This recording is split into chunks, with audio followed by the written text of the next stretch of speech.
I'm going to do a review of Harriet the Spy, a 1964 children's novel by Louise Fitzhugh, which I read back when I was probably about the same age that 11-year-old Harriet is in the story. A little girl living in New York City. She has a wise, very practical, kind of tough as nails nanny named Old Golly, who encourages her to write in her notebook because she wants more than everything to grow up to be a writer. She writes about her friends, her family, the people that she has on her spy route. She goes around the city dressed up in her spy outfit, jeans and a blue pullover and fake glasses, and spies on people, and writes down everything that she sees. It's one of these things of Old Golly has told her that you need to know as much as you can in this world to be able to get by and to survive and to thrive. And so that's what she does. The reason I've picked up Harriet the Spy and reread it is that a biography of Louise Fitzhugh has just come out by Leslie Brody called Sometimes You Have to Lie, all about Louise Fitzhugh, which when I grew up, in the 80s, didn't know anything about the authors other than their names, the names on the thing, and maybe there's a little blurb on the back of the book. I don't think Louise Fitzhugh had much of a blurb on the back of her book. She was a lesbian, probably growing up, and at the time of writing Harriet the Spy, in a time when that was not going to be a selling point for the book. That was something that probably had to be kept quiet, not couldn't be open about it as much as you could be open about anything at that point, when things were still basically against the law, or being gay was a mental illness. So I was really excited to read this biography. And I was thinking about reading Harriet the Spy, but I found an almost physical reaction when I've been reading about it. Her being born in Memphis in 1928, and we had just gotten up to she's starting to write the book, and Leslie Brody has her own opinions about Harriet the Spy. At which point, I slammed that book shut as hard as metaphorically slammed that book shut. It's actually an ebook. As hard as Harriet slams her notebook shut after she's done making an entry in it, and said, okay, now I have to pick up Harriet the Spy and reread it and come to my own decisions and my own opinions and what's my reaction to that book. So that's what I'm going to give here. And then I'm going to go back to reading what so far has been a really interesting biography of Louise Fitzhugh by Leslie Brody. So yeah, let's get into it. So I think I've given you the basic kind of gist of the story. I mean, the big thing is Harriet is getting to the age where she doesn't need a nanny anymore. And in the course of this book, her notebook falls into the hands of her friends, who read the notebook and are not happy with what they see there. Harriet writes very kind of brutal, very direct observations of what she sees. It's the truth as how she sees it, and does it fairly untempered with anything else. Harriet is a prickly, sometimes really angry little girl. It's one of these striking things of later in the book, she's kind of writing her memories of her life so far. And one of her earliest memories is standing up in her crib, looking out at the park and just screaming at the top of her lungs. And it's like, to me, that's just got all the energy of Harriet in a way boiled down. It's just like she rockets all over the place. She's always running into the cook that her parents have. She obviously lives with it's a wealthy family. They have a cook. They have a nanny. I mean, it's set in the 60s. The father comes home and has his martini and wonders why, he can't be left in peace. He's got to deal with all these problems. But it's like, it's an affluent family, but she is like, she's got this kind of anger. She's got this energy to her.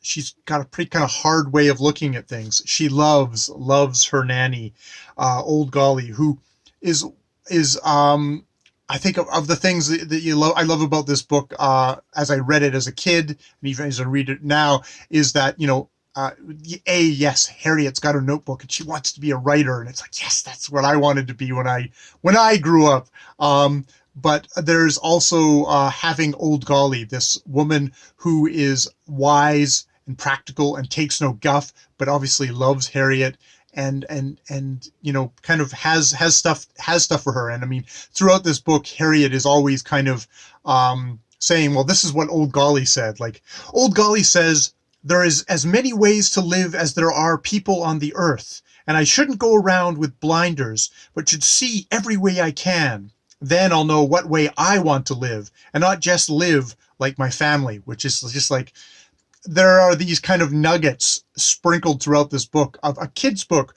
where um, it's not the kind of stuff that you would expect, I think, in a kid's book. And I was spoiled at that age for kind of the wisdom, the kind of the smartness, the practicality, the kind of the, I'm going to tell you how it is, kids, that's in this book, that is not talking down, that as an adult you're going, oh, I wish I'd learned that lesson. Maybe I can still learn that lesson. It's sort of like that kind of stuff.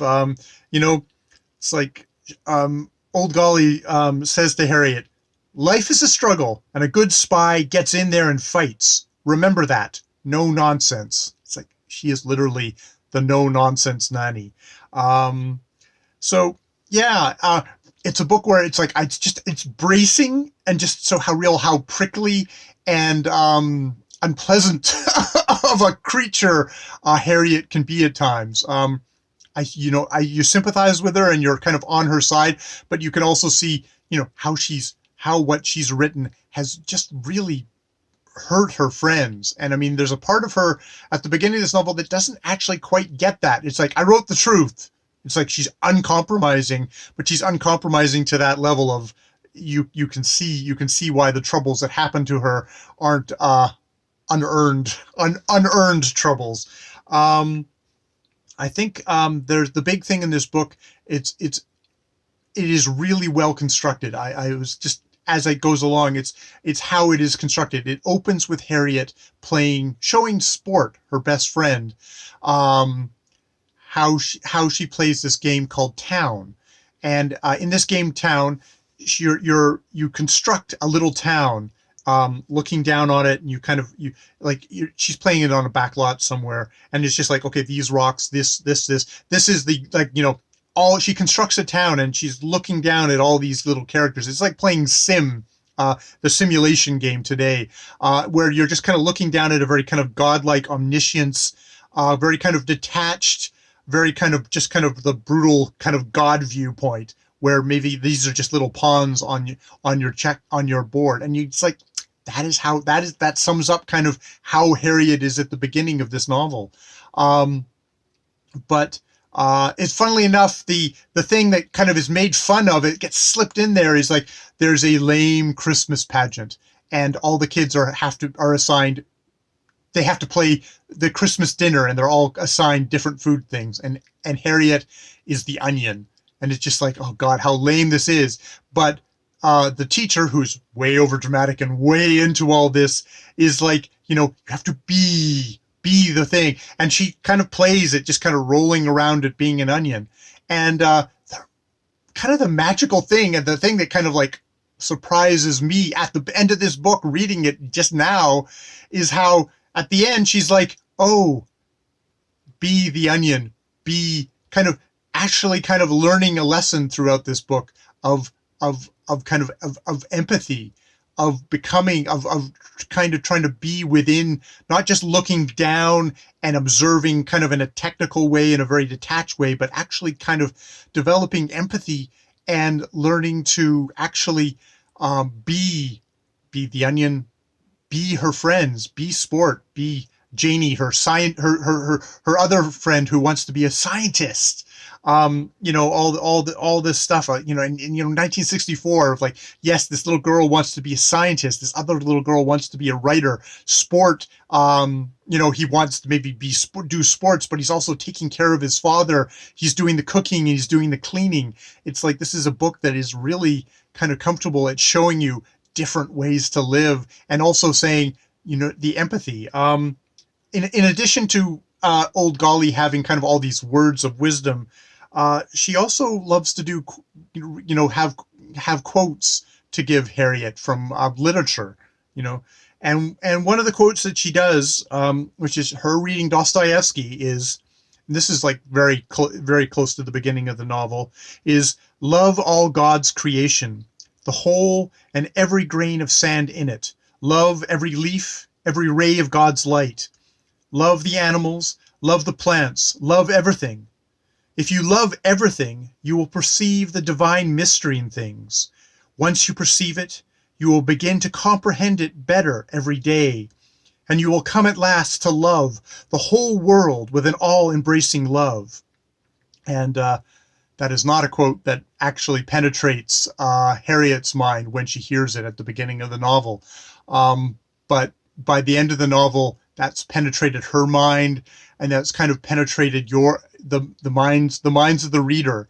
I have, as a young reader, I think I had a kind of a surface love for this novel, and coming back to it as an adult, it's like, love all of God's creation, or all of creation, or all, just the universe, and empathize and be within, not kind of outside, but like, I think about reading, and like, I think about why I love novels so much. It's that I get to be other people, that I get to inhabit them. I get to some way imperfectly, get a chance to be another person, and to not just kind of be able to look at them from outside and judge them snarkily, like you're watching someone walk down the road and say, oh, I can't believe what they're wearing. But like, no, actually be that person.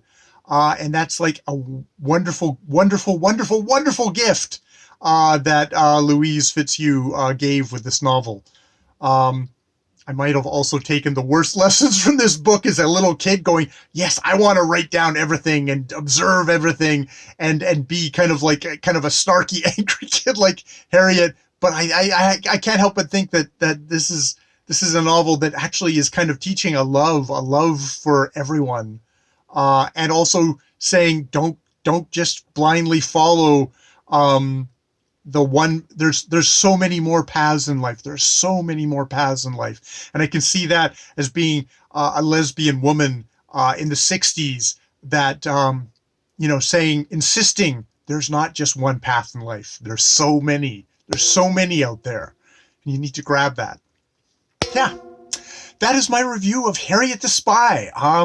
I think a while ago I probably put it on my top 10 book novels or whatever, of like that I love, that made me, and it's like, wow, it's still there. It's still there. It's one of these rare books that you go back to and you go, hey, maybe I've become a little bit smarter because this book is even better than what I remembered it. Yeah. Thank you, Louise Fitzhugh. I'm going to continue on with Sometimes You Have to Lie, another quote from Harriet the Spy about sometimes you have to lie. Sometimes you have to be compassionate to the people around you, and not just pummel them with angry and unforgiving truth, which is more wisdom from Old Golly, more wisdom from Louise Fitzhugh.